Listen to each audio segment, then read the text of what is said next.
நெஞ்சுக்கு நிம்மதி ஆண்டவன் சந்நிதி இருந்தால் எல்லாம் உனக்குள்ளே. யாரை வேணாலும் கல்யாணம் பண்ணிங்க, ஆனால் மஸ்ட் பி இந்தியன் கேர்ள். என் மாமா கேட்டார் ஏன்னு, சாமிக்கு விளக்கு ஏற்றணுன்னு. ஏன் என்னை கொடுத்தாங்க, எதுக்கு கொடுத்தாங்க, ஏன் நீங்களாம் இருக்கீங்க, ஏன் நீங்களாம் போகல, நான் மட்டும் என்ன கொடுத்தீங்க. எங்கள் அம்மா கொடுக்க விருப்பம் இல்லை, எங்கள் அம்மா அழுவ ஆரம்பிச்சிட்டாங்க. ஆனால் எனக்கு சைனீஸ் தெரியாதுன்னு சொல்லிவிடுவேன். ஒரு மாதிரி என்னை பார்ப்பாங்க. நான் எல்லாருக்கிட்டையும் எக்ஸ்பிளைன் பண்ண முடியாதுல்ல. வடை நல்லா இருக்கு, யார் சுட்ட வடை? வளர்த்தவங்க தமிழவங்களாக இருந்தாலும் நான் வளர்ந்த விதம்லாம் எனக்கு ரொம்ப பிடிச்சிருக்கு. கோயிலுக்கு போனால் புடவை தான் கட்டுவேன், என்னாச்சும் கல்யாணத்துக்கெல்லாம் புடவை தான் கட்டுவேன். நான் வந்து எங்கள் குடும்பத்தில் வந்து 2வது பொண்ணு. எனக்கு ஒரு அக்கா இருக்காங்க. என்னோடய அக்காவும் நம்ம மாதிரி என் மாதிரி தான் அடாப்ட் பண்ணது. ஒரு தங்கச்சி இருக்காங்க, அவங்களும் அடாப்ஷன். ஸோ நாங்கள் 3 பேரும் அடாப்டட் சால். ஆனால் வேறு குடும்பத்தில் வந்தோம். எங்கள் நேனாக்கு வந்து ஒரே ஒரு பையன் தான், பொம்பளை பிள்ளையே இல்லை. I think when you look at this trend of adoption, many a times I have found from all the research and I've done and all these adopted women I've interviewed, I found that the fathers played a very important part in making the decision to adopt the child. But the mother is instrumental in keeping the culture going. எங்கள் அப்பா வந்து பேர் மாற்றணும், adoption பண்ணணும், இதெல்லாம் வந்து அவங்க lawyer மூலியமாக போனது. எங்கள் அப்பா வளப்பாப்பா. ஏன்னா ஒரு நேரத்தில் வந்து அவங்க வந்து பிள்ளைங்க தூக்கிட்டு போகக்கூடாது, அந்த மாதிரி ஒரு எண்ணத்தில் அவங்க வந்து ஒரு லாயரை பார்த்து இந்த மாதிரிலாம் செஞ்சாங்க. ஆனால் என்னோடய பெத்தாப்பா வந்து எங்கள் அப்பா லாயருக்கு ஆஃபீஸ்க்கு வர சொன்னால் அவர் வரமாட்டார், போய் ஒழிஞ்சுக்குவார். ஸோ ரொம்ப ரொம்ப சிரமப்பட்டார் எங்கள் வளப்பாப்பா. ஸோ அதனால் முறைப்படி அவங்க பேப்பர் மூலியமாக முறைப்படி எல்லாமே செஞ்சாங்க. ஆனால் அந்த பேப்பர்ஸ்லாம் நான் வச்சுருக்கேன், இன்னும் இன்ன வரைக்கும் வச்சுருக்கேன். எங்கள் நேனா வந்து பிஎஸ்சியில் அப்போ வந்து சிங்கப்பூர் ஹார்பர் போர்ட், அங்கே வந்து இஸ் எ செவையர். அப்போ வந்து அவங்க கீழே வந்து ரொம்ப பேர் வேலை செய்கிறாங்க.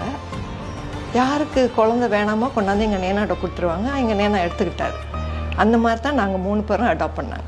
எங்கள் அப்பா ஆர்மியில் இருந்தார். அம்மா தான் என்னை வளர்த்தாங்க. அம்மா தான் சொல்லி கொடுத்தாங்க எப்படி சாமி கும்பிட்றது, எப்படி புடவெல்லாம் அவங்க எப்படி நம்மளுக்கு கட்டி கொடுக்குறது, என்ன நம்ம தமிழோட பண்பாடெல்லாம் எப்படி இருக்குது என்ன இருக்குன்னு அவங்க தான் சொல்லி கொடுத்தாங்க. அப்பா பேர் பக்ரி சாமிநாதன், அம்மா பேர் எங்கம்மா.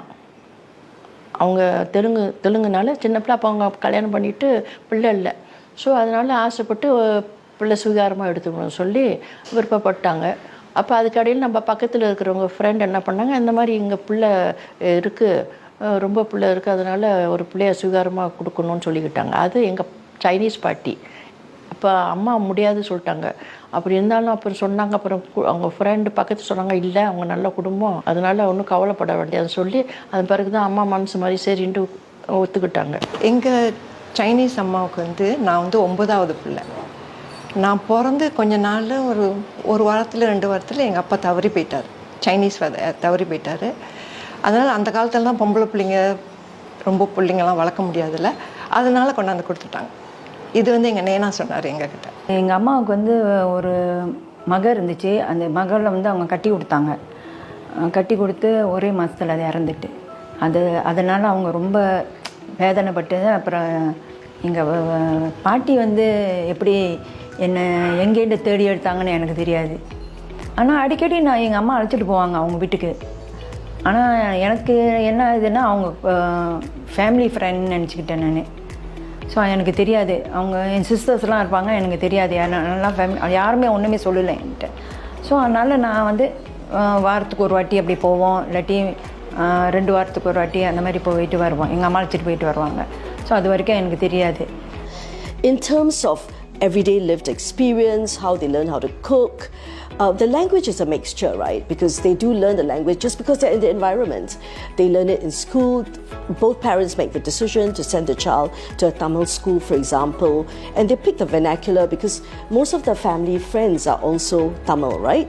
Wherever I go, not only before, இப்போ போனால் கூட எங்கே போனாலும் first thing they speak to me in Chinese. ஆனால் எனக்கு சைனீஸ் தெரியாதுன்னு சொல்லிவிடுவேன். ஒரு மாதிரி என்னை பார்ப்பாங்க. நான் எல்லாருக்கிட்டையும் எக்ஸ்பிளைன் பண்ண முடியாதுல்ல, அதெல்லாம் தெரியாதுன்னு சொல்லிவிடுவேன். உங்கள் அம்மா சிந்தியான்னு கேட்பாங்க, இல்லைன்னு விடுவேன். கலரை பார்த்து இந்த மாதிரி கேட்குறாங்க, அதுக்கு போய் கோச்சிக்க முடியுமா? It's okay. chia le boy abu chia he hiao tiang be hiao ta you know I can understand but I cannot speak. பழைய பாட்டெல்லாம் எனக்கு ரொம்ப பிடிக்கும். பழைய பாட்டெல்லாம் எனக்கு ரொம்ப பிடிக்கும். பாட்டு கேட்டுக்கிட்டே இருப்பேன். ரேடியோ என்றைக்கும் திறந்துக்கிட்டே தான் இருக்கும் ரேடியோ. ஒரு பக்கெட்டு ரேடியோ அங்கே பாட்டும், ஒரு பக்கெட்டு டிவி, ஒரு பக்கெட்டு பார்ப்பேன். பழைய பாட்டெல்லாம் எனக்கு ரொம்ப பிடிக்கும். இந்த சாமி பாட்டெல்லாம் இருக்குல்ல, அது எப்படி எனக்கு இதாச்சு இங்கே லிங்க் ஆச்சுன்னு எனக்கு தெரியாது. ஆனால் for a very young age அது வந்து எனக்கு ஆசை, சாமி பாட்டெல்லாம் கேட்டுக்கிட்டு அதெல்லாம் சில நேரம் சிடி கடைக்கு போகிறது, அப்போல்லாம் போய் பார்க்குறது என்ன மாதிரி பாட்டு இதெல்லாம். அதுவும் another திங் வந்து ட்ராவலிங், இந்த மாதிரி கோயிலில் போய் சுற்றி பார்க்கணும். இந்த இந்தியாவில் போயிருக்கேன் நான், ஆனால் இன்னும் எனக்கு டைம் இல்லை ஒன்றும் போகிறதுக்கு. அந்த மாதிரி நம்ம வந்து ரொம்ப ஹாப்பி கோ சில்ட்ரன். எங்கள் நேனாக்கு வந்து படிப்பு தான் முக்கியம். மற்றபடி நம்மளுக்கு எல்லாம் வசதி தான், ஒன்றும் கஷ்டம் ஒன்றும் இல்லை. ஸ்கூல் போக வேண்டியது, ஆனால் படிக்கணும். That was our life. The mothers are the ones who are the gatekeepers of culture, and they're the ones who teach these adopted girls to wear the sari, to cook, as I mentioned earlier on, the deities that are, worshipped in the family, or the deities of choice in the family, going to the temple, what the women do in terms of taking care of the Hindu. They all have altars at home. எங்கள் அம்மா தான் இல்லை என்னென்ன செய்யணும், என்ன பண்ணால் நம்ம தமிழுங்களோட இது சாமி கும்பிட்றதுலேருந்து புடவை கட்டுறதுலேருந்து இப்போ இந்த பண்டிகை வந்தால் அவங்க தான் தீபாவளிக்கெல்லாம் என்னென்ன செய்யணும், போகணும் வரணும் எல்லாம் செய்வாங்க. அப்போல்லாம் பட்டாசுலாம் வெடிப்போம், கொஞ்சம் சந்தோஷமாக இருக்கும். அப்போ பலகாரம் செய்யும் போது அது ஒரு சந்தோஷம்தான். எனக்கு வந்து தமிழவங்க சாங்கியம்லாம் செய்ய தெரியும், செய்ய ஆசை, கற்றுக்கிட்டேன். எங்கேயாச்சும் போனால் ஏதாச்சும் செஞ்சாங்கன்னா பார்ப்பேன். பொண்ணு சடங்குக்கு வந்து அந்த சாங்கியெல்லாம் செய்ய தெரியும். அந்த 8ஆம் துக்கம் கருமாதிலாம் செய்கிறாங்கள, அந்த சடங்குலாம் செய்ய தெரியும். இந்த மாதிரி சடங்கு பிள்ளை பிறந்து 16 கும்பிட்றாங்கல்ல, அந்த மாதிரி சடங்குலாம் செய்ய தெரியும், செஞ்சுருக்கேன் போய். அதனால் அதிலலாம் கொஞ்சம் பிரியப்பட்டு இஷ்டப்பட்டு போய் செய்வேன். செவ்வாய் சாமி கும்பிடணும், தினைக்கும் விளக்கு ஏற்றணும், சிம்பிள் திங்ஸ். அதெல்லாம் பிள்ளைங்க சொல்லி கொடுத்துருக்கேன். ஸோ my daughter follow பண்ணுவாங்க. It's like going to the temple, the kind of little rituals that, like for example, you don't go to the temple when you're having your period. I mean, these are things that the mother has to tell the adopted child. It's not the fathers. The fathers don't get involved in that because it's embarrassing for a man to get involved in such sort of cultural aspects, isn't it? அப்புறம் அந்த காலத்துலலாம் அம்மா அப்பா சொல்கிறது தான் கேட்கணும். ஏன்னா அவங்க சொல்படி நான் கேட்கணும், போகணும், வரணும். நம்ம இஷ்டத்துக்கு ஒன்றும் நடக்க முடியாது. நான் வளர்ந்தது வந்து எங்கள் பாட்டி தான் என்னை ரொம்ப வளர்த்தாங்க. பாட்டிக்கிட்ட தான் வளர்ந்தேன். அதனால பாட்டி ரொம்ப ஓல்டு ஃபேஷன். முடியை விரிச்சு போட்டுட்டு வெளியே போகக்கூடாது, விளக்கு வச்சு வெளியே போகக்கூடாது, ரொம்ப லவுட்டாலாம் சிரிக்கக்கூடாது, கோப்பி கலக்கிறோம்ல அந்த கரண்டி கடன்னு சத்தம் கேட்கக்கூடாது, சத்தம் கேட்காம கோப்பி கலக்கணும்.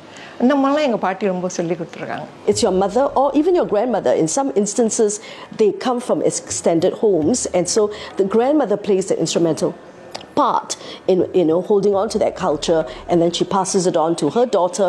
But when this young Chinese baby is adopted, she becomes very much part of the family, and she's treated like a young Indian girl growing up, and she becomes Indian, and so they adopt her, but she in turn adopts the culture of the adoptive community or adoptive family in this case.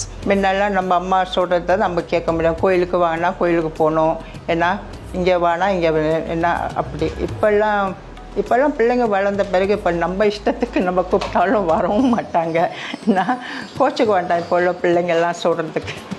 எங்கள் அம்மாட்ட எங்கள் அக்கா மூலியமாக கேட்க சொன்னேன், ஏன் என்னை கொடுத்தாங்க, எதுக்கு கொடுத்தாங்க, ஏன் நீங்களாம் இருக்கீங்க, ஏன் நீங்களாம் போகல, நான் மட்டும் என்ன கொடுத்தீங்கன்னு. அப்போ அவங்க சொன்னாங்க, இல்லை ஒன்றை மட்டும் இல்லை, என்னோடய 3வது அக்காவையும் கொடுத்தாங்களாம். ஆனால் அவங்க கொடுத்தது வந்து கொடுத்த கையோட அந்த பிள்ளைக்கு அவங்க பால் ஊட்டும்போது மூக்குலேருந்து பால் வரவும் அவங்க பயந்துட்டு திருப்பி வந்து எங்கள் அம்மாட்ட கொடுத்துட்டாங்களாம். எங்கள் அம்மாவை பார்த்துருக்கேன், ஆனால் அந்த டைமில் எங்கள் அம்மானு அவங்க சொல்லலை, என்னை வளர்த்தவங்களும் சொல்லலை, யாரும் சொல்லலை. அவங்க போன பிறகு தான் அப்போ சீனத்தி தான் என்கிட்ட சொன்னா, இந்த மாதிரி வந்தது யார் தெரியுமா உங்கள் அம்மான்னு. அப்போ ஞாபகம் இல்லை எனக்கு. குறிப்பிட்டு சொல்லப்போனால் சைனீஸ் வளர்ப்பு அது நான் குறை சொல்லக்கு இல்லை. ஏன்னா ஒரு குடுப்பினை பிறந்தோம், தமிழ் குடும்பத்துக்கு போகணுன்னு இருக்குது. ஸோ இருந்தாலும் எனக்கு அந்த தொடர்பு இருக்குது. அது வரைக்கும் எனக்கு சந்தோஷம். அதனால் நான் யாரையும் குறை சொல்கிறதுக்கு இல்லை. அவங்க சைனீஸ் பெற்றோர்களும் என்னை சார்ந்த அண்ணன் தம்பி அக்கா தம்பி எல்லாம் ரொம்ப சந்தோஷம். எப்போதும் நம்மளுக்கு அந்த டச் இருக்குது. எங்கள் அப்பா அம்மா இவரோடு இருக்கும்போது நல்ல விதமாக அவங்கள பார்த்து கடைசி வரைக்கும். வயசான பிறகு அம்மாவுக்கு வந்து 80-90 இயர்ஸ் ஆச்சு. அப்போ நம்ம கார்டனில் இருந்தோம். அப்போ நம்ம வேறு இடத்துல இருக்கும்போது அவங்களுக்காண்டியே சீக்கிரம் இந்த வீடை ரெண்ட்டு கொடுத்ததை எடுத்துகிட்டு அவங்கள அங்கே இருக்க வைக்கணும் ஒரு ஆசைக்காக அங்கேயே இருந்துட்டோம் கார்டனில். எங்கள் சைனீஸ் அம்மாவை நானே வீட்டில் வச்சுக்கிட்டு ஒரு 2-3 மாதம் வச்சுக்கிட்டேன் பார்க்க. அவங்க பெற்ற கடமைக்கு நான் அவங்களோட கடமையை நான் பார்த்துக்கணுன்ட்டு ஒரு ஆசை. சரின்னு அண்ணன் தம்பிலாம் ஒத்துக்கிட்டோம். சரி பரவாயில்ல இருக்கட்டும்னு 2-3 மாதம் அவங்களே வீட்டில் வச்சு பார்த்துக்கிட்டேன். ஒரு தாயாக இருந்து என் பிள்ளைங்க வந்து என் மாதிரியே கலாச்சாரத்தெல்லாம் கட்டி காக்கணும்னு ஆசைப்பட்டேன். அது ஏன்னா அதுங்களுக்கு நல்லது. தமிழங்க கலாச்சாரம் வந்து ரொம்ப நல்ல கலாச்சாரம்னு நான் நினைக்கிறேன். நல்லா அடக்கம் ஒடுக்கம் கற்றுக் கொடுக்குறாங்க, மரியாதை கற்றுக் கொடுக்குறாங்க, குடும்பத்தில் ஒத்துமையாக இருக்கணும் கற்றுக் கொடுக்குறாங்க. அதெல்லாம் ரொம்ப நல்ல பழக்கம் வழக்கம் தானே. அதனால எனக்கு அது ரொம்ப பிடிச்சிருந்துச்சு.